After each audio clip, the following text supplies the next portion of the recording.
Hey, what's going on, everyone, and welcome back to another episode of Just My Opinion for my She-Hulk attorney at law. This is season 1. This is episode 9, guys, the season finale. And no, it is not titled episode 1.9. It is titled Whose Show Is This? Guys, I want to let you know that this is going to be a brief spoilery reaction. I am going to spoil this up, down, left, right, in, and out.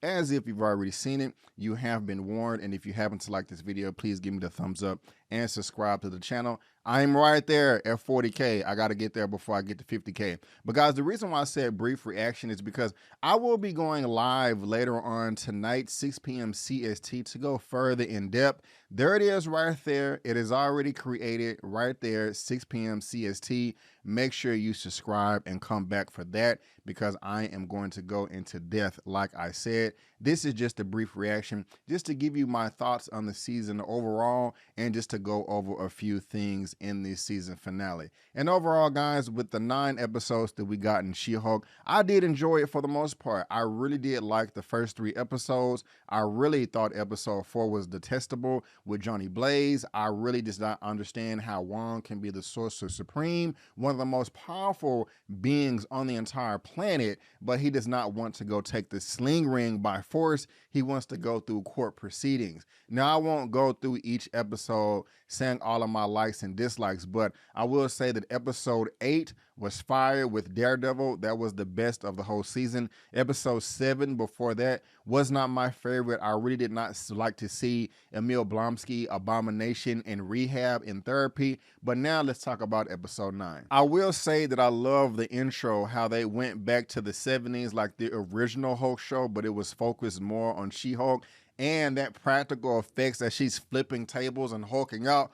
Roar! That was dope as hell. I like that. I don't know why they chose that decision to make in the season finale, but it worked. I liked it. I mean, those practical effects look much better than the CGI that we get her of Jennifer Walters at The Office, because in the daytime, the CGI just does not work for me, but it works a lot better at nighttime. I also like right after this, we see Jennifer Walters in the cage locked up like Blonsky was, and the girl from her office comes, I forgot her name, the black sister. She's very, very beautiful. She was like, hey, I don't care if you was angry. You cannot be angry. You're not a regular person. Everybody, all of the witnesses saw a raging Hulk monster out of control. And I felt so sorry for Jen because she has every right to be angry in this situation. I mean, anybody would be pissed off if they were violated in any way, shape, or form that has to do in relation to you having sex, invading your privacy, anything like that. Anybody would flip tables, but you can't do that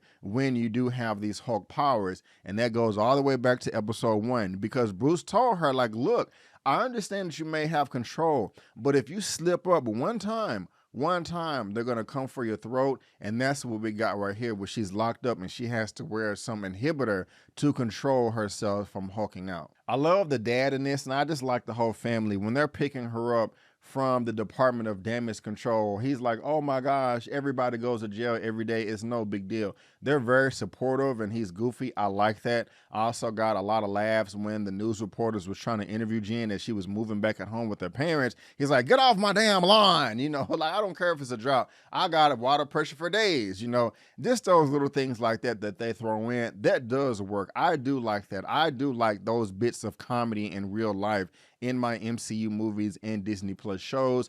I just don't like it when they try to insert that during high climax action scenes. Yes, you can do it, but it's a risk and you really have to be careful. Sometimes they pull it off, sometimes they don't. But this type of comedy right here, I can eat that up all day. And the first time I watched this, I was a little frustrated. I'm like, okay, is it really going to be that easy to infiltrate intelligentsia just by submitting a video online? And then I thought to myself, well, yes, it would. This is not SHIELD. This is not AIM or anything like that. This is not the Scrolls or just any, I can go down a list. These are a bunch of stupid trolls online, and I love the way they handled this. Even if you go back and you listen to it and you put on the subtitles, this one guy was like, how can you not understand that this is just a good movie? Why don't you just sit your sweet ass down and let me explain it to you? And there are men out there like that or just get butt hurt if you do not feel the same way they feel about a movie. They're sensitive, they take it personal. If they are talking to a woman, they do try to mansplain like they're 5 or something like that. So I do understand where that's coming from, but just all the jokes. And one dude was like, look, what's up with Lady Thor? I'm not just criticizing her because she's a woman. I would have the same criticisms if it was a man. Well, there is a man Thor. His name is Thor. You don't criticize him the same way you criticize Jane. And so I just found that hilarious. And of course, we get Todd up in the building. We find out that he is the creator of Intelligentsia. We find out that he is the creator of the Hulk King and is the one that hired Josh to infiltrate Jen's phone and hack it, steal her blood, and is also the one that hired the wrecking crew. Now, that was pretty predictable. I really don't have any complaints right there, but I love the way that Marvel handled this at the end with the super duper breaking the fourth wall.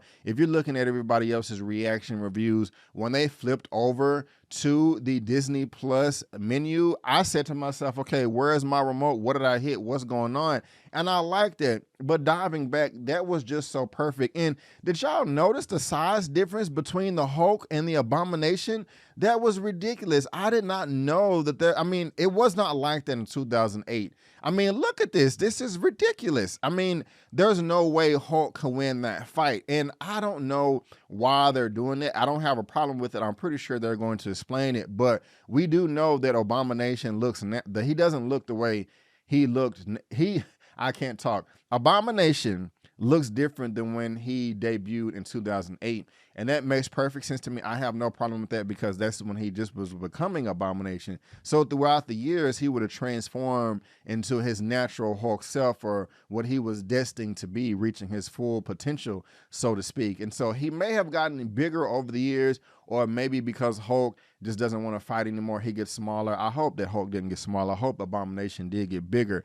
But this is just crazy to me right here. But man, the icing on the cake was this breaking the fourth wall. I love that. I was laughing my behind off when they were in the writing room, the writing office, and I want to speak to Kevin, and all the writers just started laughing, and hey, there has to be something that happens in every superhero movie. And Jen was like, hey, let's just do our own thing. And the way that she proceeded through the rest of the studio, had to sign the NDA, hit the alarm, just seeing those Iron Man armors on the back. I bet that really is how Marvel Studios is in some offices, and I'm not mad at that at all. I absolutely love that. But actually seeing Kevin in there, the machine, the robot, I thought that was hilarious. I thought that was perfect. I thought Marvel did a great job of doing that.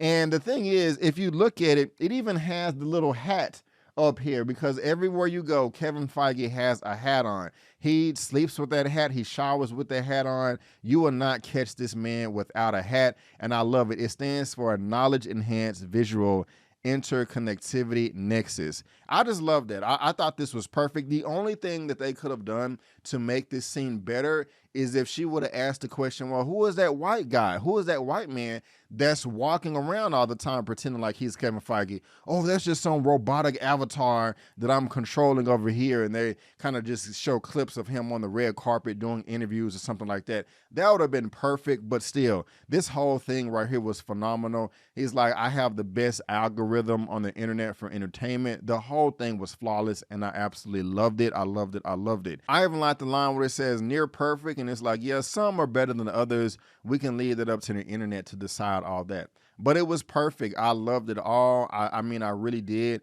And then we even got Daredevil at the very end. And this was the conclusion. You know, he's at the crib eating barbecue with the family. The auntie is looking super thirsty right now. I don't know why the husband is upset. Aunt Rebecca's the one that's tripping. Get mad at her. Matt Murdock is blind. He can't see nothing. You know what I'm saying? So you can't get mad at him if he has the Midas touch. If he got that glow, it's not his fault. He just doing his thing, trying to eat his barbecue blind or whatever the hell they're eating out there.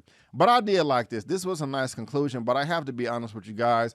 I am not too thrilled with the introduction of Scar. I'm going to be talking about this later on Lamont's channel, But I really don't care about this right here. I'm not really interested in this story of Scar. I want them, before I say that, no, I'm gonna save that for when I go live tonight on my recap, 6 p.m. CST. But I just do have some thoughts about that I can't wait to get off my chest. And of course, I like this at the end. Hey, I'm just want to prove to where if you take advantage of people and manipulate them and attack and harm them, that I will go after you legally, and I will also go after you as a superhero, because the dude said both. And yeah, she said no. He said as a superhero or as a lawyer. She said both. And I like that right there. I really do like that. And then at the very end, we have Emil Blonsky getting recruited by Wong to go to Comertage. And I have some thoughts on that as well. I don't necessarily know if I'm too thrilled with the way that they're handling Blonsky too. I want to see more of that. And so I am kind of skeptical right now on Emil Blonsky, aka the Abomination, and also Hulk's son Scar. I don't know. I want to talk about that much more later on, because right now it's just quite interesting to me, and I'm just not in love with it. But again, I thought the fourth wall breaking and them making fun of themselves, and like this is a learning experience, like they're gonna grow. It does give me much more hope for phase 5, thinking it's possibly going to be the best phase that we've gotten so far.